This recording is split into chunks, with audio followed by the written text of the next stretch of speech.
Another day, another food tripan na naman tayo mga quiz. Kaya wag na natin patagalin to at umpisahan na natin agad.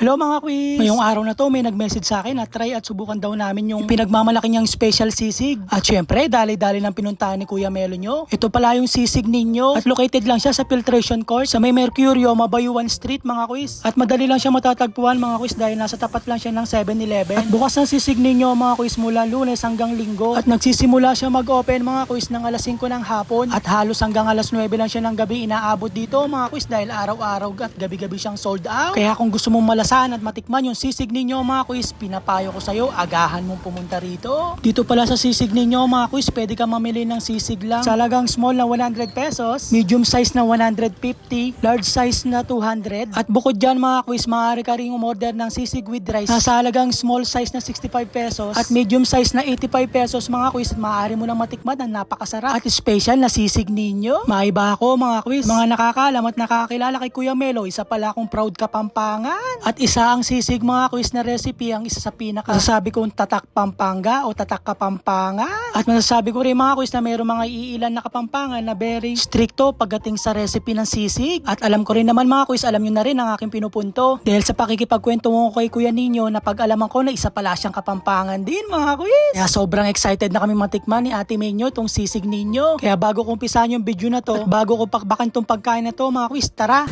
Kaya po!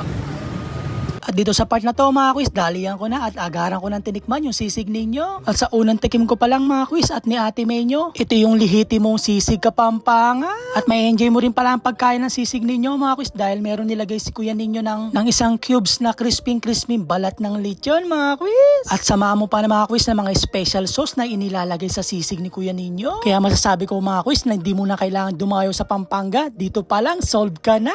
Kaya dalihan mo na, tikman mo na ang sisig ninyo at ginagaranti ako, hindi ako mapapaya sa inyo. Big shoutout pala dyan mga quiz sa mga nakakilala kay Kuya Melo at Ate Menyo. Maraming salamat sa inyo. Dito ko na pala tatapusin yung video na to. Stay hydrated, keep safe, and God bless everyone. Maraming salamat. Bye!